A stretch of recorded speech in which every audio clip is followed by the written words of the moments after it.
Bapak Ibu saudara-saudara sekalian, Shalom. Salam dari Pulau Cempedak. Saya berada di pulau ini sejak kemarin pagi ya. Pulau ini letaknya kira-kira 1 jam perjalanan dengan menggunakan kapal cepat dari Singapura. Kira-kira 2-3 jam dari Batam ya, letaknya persis di Kepulauan Riau, Laut Natuna Selatan. Saya berada di sini dan punya banyak waktu untuk bolak-balik beberapa halaman dari Injil Matius. Kemarin saya membuka Alkitab dan membaca Injil Matius. Terutama saya fokus pada firman Tuhan yang memberitakan tentang masa-masa sengsara Tuhan Yesus ya, masa-masa menjelang Paskah, kemudian kematian, kebangkitannya yang terdapat dalam Injil Matius ini. Kemudian saya melakukan survei tersebut dan mendapat semacam pencerahan baru tentang hal ini ya. Terutama ada 4 kali di dalam Injil Matius ini Yesus memberitakan kepada murid-muridnya tentang kematiannya.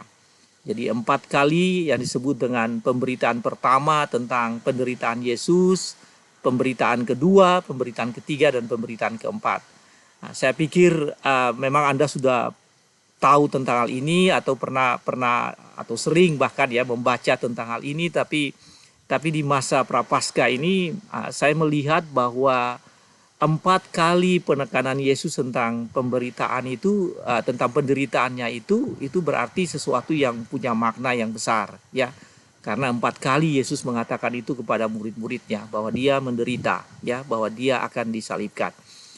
Nah, saya ingin kita membaca ayat-ayat tersebut ya. Jadi secara singkat ayat-ayat tersebut ya, kita bisa membacanya dan mudah-mudahan ini menjadi berkat bagi kita pada hari ini ya. Yang pertama terambil dari Matius pasal 16 ayat 21 ya. Matius 16 ayat 21 yang mengatakan demikian. Sejak waktu itu Yesus mulai menyatakan kepada murid-muridnya bahwa ia harus pergi ke Yerusalem dan menanggung banyak penderitaan dari pihak tua-tua, imam-imam kepala, dan ahli-ahli Taurat, lalu dibunuh dan dibangkitkan pada hari yang ketiga. Jadi Yesus mengatakan bahwa dia akan mati di Yerusalem, ya, dia akan mengalami penderitaan, diserahkan kepada tua-tua dan imam-imam kepala dan ahli-ahli Taurat. Dia akan dibunuh, ya. Namun di sini dikatakan dia dibangkitkan pada hari ketiga. Jadi Yesus sudah menyatakan itu bahwa dia akan dibangkitkan. Saudara, yang kedua dari Matius pasal 17 ayat 22. Nah, jadi ini pemberitaan kedua tentang penderitaan Yesus. Pada waktu Yesus dan murid-muridnya bersama-sama di Galilea, ia berkata kepada mereka, Anak manusia akan diserahkan ke dalam tangan manusia, dan mereka akan membunuh dia, dan pada hari ketiga ia akan dibangkitkan. Maka hati murid-muridnya itu pun sedih sekali. Jadi ini masih di Galilea, bukan di Yerusalem. Tetapi kembali Yesus menekankan bahwa dia akan menderita, ya, dia akan dibunuh, namun dia akan dibangkitkan, ya, bahwa pada hari yang ketiga Yesus akan dibangkitkan. Yang ketiga, saudaraku, dari Matius 20 ayat 17 sampai 19 ya. Matius 20 ayat 17 sampai 19. Ya, bunyinya demikian. Ketika Yesus akan pergi ke Yerusalem, ia memanggil ke-12 muridnya tersendiri, jadi secara terpisah, dan berkata kepada mereka di tengah jalan, sekarang kita pergi ke Yerusalem dan Anak Manusia akan diserahkan kepada imam-imam kepala dan ahli-ahli Taurat, dan mereka akan menjatuhi dia hukuman mati, dan mereka akan menyerahkan dia kepada bangsa-bangsa yang tidak mengenal Allah, supaya ia diolok-olokkan, disesah, dan disalibkan, dan pada hari yang ketiga ia akan dibangkitkan. Saudara, sekali lagi Yesus mengatakan bahwa memang dia akan mengalami penderitaan, akan dibunuh, disalibkan, ya, dikuburkan, tapi pada hari yang ketiga dia akan dibangkitkan. Saudara, yang terakhir dari Matius 26. Matius 26 ayat 1 sampai ayat yang keempat, yang demikian bunyinya. Setelah Yesus selesai dengan segala pengajarannya itu, berkatalah ia kepada murid-muridnya, "Kamu tahu bahwa 2 hari lagi akan dirayakan Paskah, maka Anak Manusia akan diserahkan untuk disalibkan. Pada waktu itu berkumpullah imam-imam kepala dan tua-tua bangsa Yahudi di istana imam besar yang bernama Kayafas. Dan mereka merundingkan suatu rencana untuk menangkap Yesus dengan tipu muslihat dan untuk membunuh dia.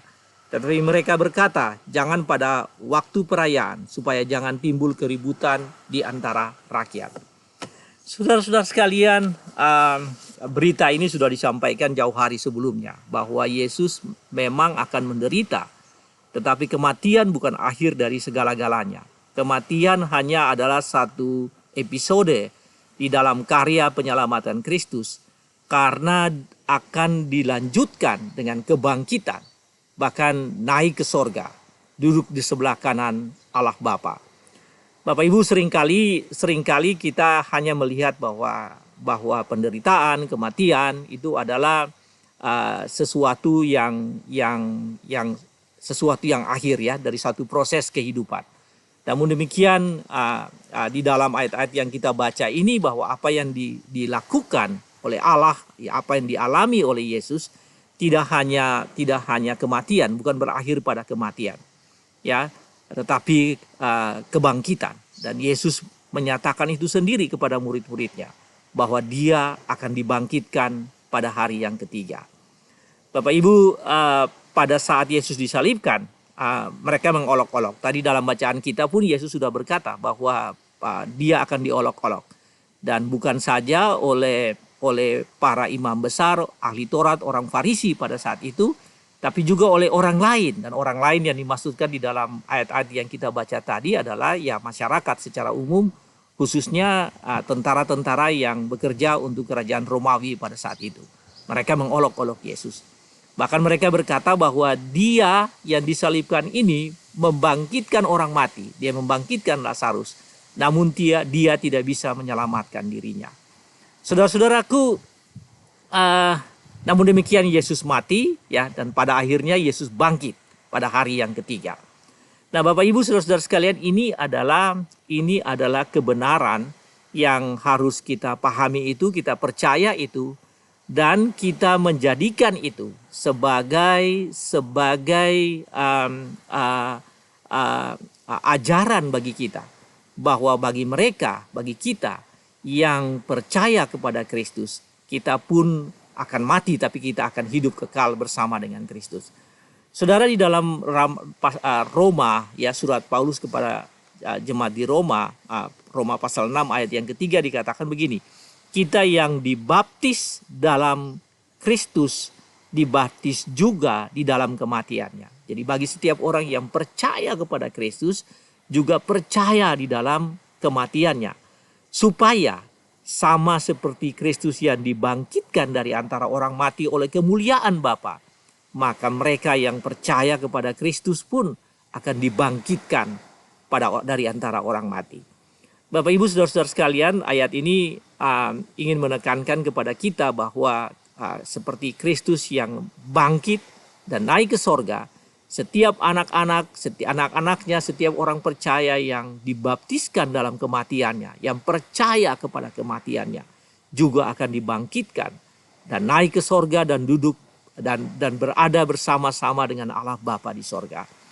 Nah, di Paskah ini, saudara, di perayaan Paskah ini, hendaklah ini kita pahami kita pahami betul bahwa kebangkitan itu adalah satu kemenangan, dan Kristus mengalami kebangkitan, Kristus bangkit dari antara orang mati oleh kemuliaan Bapa, dan bagi kita yang percaya kepadanya, kita pun mengalami hal yang serupa, ya, karena Kristus telah mati untuk menyediakan keselamatan bagi kita. Pelajaran, saudara, bagi kita pada hari ini yaitu kita percaya sungguh-sungguh akan karya keselamatan Kristus yang tidak hanya berakhir pada kematian, tapi juga kebangkitan.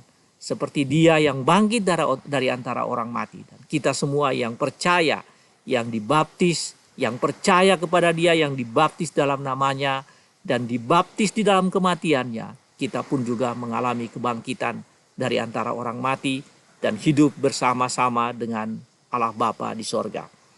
Bapak Ibu, sebagai pelajaran kedua, yaitu bahwa kematian Kristus ini adalah penghapusan dosa dan penawaran anugerah keselamatan secara universal.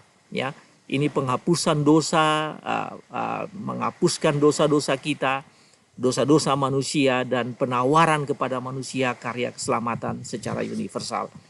Bapak Ibu, saudara-saudara sekalian, di dalam bacaan kita tadi, terutama di dalam Matius 26 ayat 3 ya, dikatakan bahwa pada waktu itu berkumpullah imam-imam, jadi imam-imam kepala, jadi ini memang para pemimpin ya agama Yahudi, tua-tua bangsa Yahudi, jadi tidak hanya imam-imam tapi juga ya, tokoh-tokoh orang Yahudi ini. Kemudian mereka berkumpul di rumah Kayafas, istana Kayafas. Dan mereka merundingkan suatu rencana untuk menangkap Yesus dengan tipu muslihat dan untuk membunuh dia. Jadi memang kematian Kristus adalah sesuatu yang sudah diskenariokan Allah demi untuk keselamatan dunia ini. Tetapi kemudian ada proses untuk itu, dan apa yang tadi barusan saya baca adalah proses bagaimana Yesus itu dibunuh, ya. Dan apa yang terjadi di sini, ternyata orang-orang ini melakukan apa yang disebut dengan pembunuhan berencana. Ya, ini yang disebut dengan premeditated killing, pembunuhan berencana.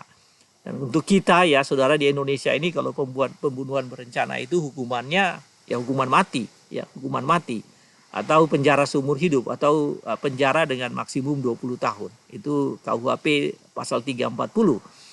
Dan ini akibatnya luar biasa. Namun saudaraku, di dalam ini dikatakan, di dalam bacaan kita ini dikatakan bahwa memang orang-orang ini melakukan pembunuhan berencana terhadap Kristus. Jadi apa yang dilakukan mereka adalah perbuatan yang sangat besar kesalahannya, sangat besar dosanya, dan pada hakikatnya mereka harus dibunuh. Saudaraku, namun demikian ya, di dalam ketika Yesus berada di kayu salib, Injil Lukas mengatakan ya, Yesus berkata, dan itu merupakan satu ucapan pengampunan. Jadi ada 7 perkataan Yesus di kayu salib, dan perkataan atau ucapan yang pertama itu sering disebut oleh banyak orang adalah ucapan pengampunan. Yesus mengatakan demikian, ya Bapa, ampunilah mereka, karena mereka tidak tahu apa yang mereka perbuat. Saudara, sebelum ayat tersebut ya, dalam perikop-perikop sebelumnya, selalu Lukas mencatat dengan kata-kata mereka, dan mereka ini dirujuk pada tadi Kayafas, ahli-ahli Taurat, imam-imam besar, tua-tua bangsa Yahudi. Namun demikian tidak hanya terbatas kepada mereka.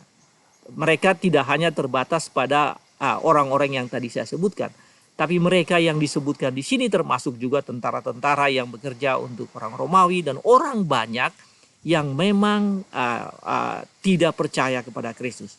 Begitu banyak orang yang berteriak ketika Yesus berada dalam pengadilan di Kayafas ya, yang berkata bahwa istana Kayafas yang berkata bahwa Yesus harus disalibkan. Orang-orang penduduk Yerusalem yang datang, yang ada pada saat itu, dan pendatang-pendatang dari orang-orang Yahudi yang datang dari berbagai daerah, berbagai negara untuk merayakan hari Paskah. Semuanya yang berteriak dan bahwa Yesus harus disalibkan. Bapak Ibu saudaraku, kepada mereka ini ya, jadi utamanya kepada imam-imam besar yang memang melakukan pembunuhan berencana ini, tetapi tidak hanya kepada mereka. Saudara, Yesus terpampang di kayu salib ya, terpaku di kayu salib, dan di kayu salib itu Yesus mengatakan, saudara, selagi tangannya terpaku di kayu salib dalam kondisi penderitaan yang begitu luar biasa, Yesus mengatakan, ya Bapa, ampunilah mereka, karena mereka tidak tahu apa yang mereka perbuat. Bapak Ibu saudara-saudara sekalian, ini adalah karya keselamatan yang diawali dengan yang disebut dengan anugerah pengampunan. Bahwa Yesus mengampuni orang-orang yang bersalah kepadanya. Allah Bapa melalui Tuhan Yesus Kristus mengampuni orang-orang yang bersalah kepadanya. Dan Yesus memohon itu, Yesus memberikan pengampunan kepada mereka yang sudah berbuat salah kepadanya. Saudara-saudara sekalian, pengampunan ini adalah sesuatu yang sangat penting bagi kita ya. Jauh hari sebelumnya di dalam nubuat Nabi Yesaya mengatakan bahwa dia tertikam oleh karena pemberontakan kita.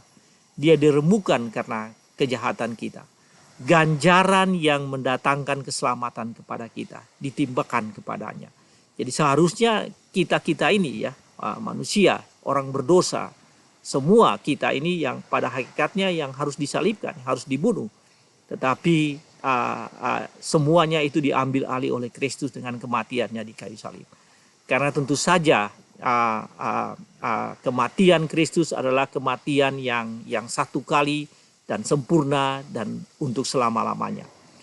Tidak akan ada kematian lagi, satu kali dan yang sempurna.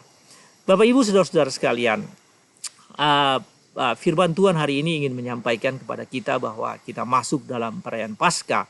Dan perayaan Paskah atau dalam minggu-minggu sengsara ini seperti tadi saya sebutkan memang diawali dengan kematian Kristus dan penderitaan dan kematian Kristus, dan hendaklah selama perayaan Paskah ini kita merefleksikan hal itu di dalam kehidupan kita, bahwa memang ini adalah satu-satunya jalan, ya.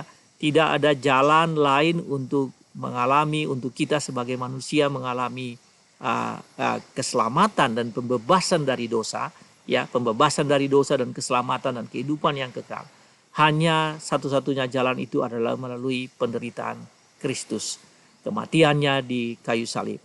Dan kemudian namun tidak berhenti di sana. Ya, ini adalah yang tadi saya sebutkan dengan suatu proses penderitaan yang tidak berakhir dengan kematian, tetapi dilanjutkan dengan kebangkitan. Dan kebangkitan Yesus Kristus ke surga adalah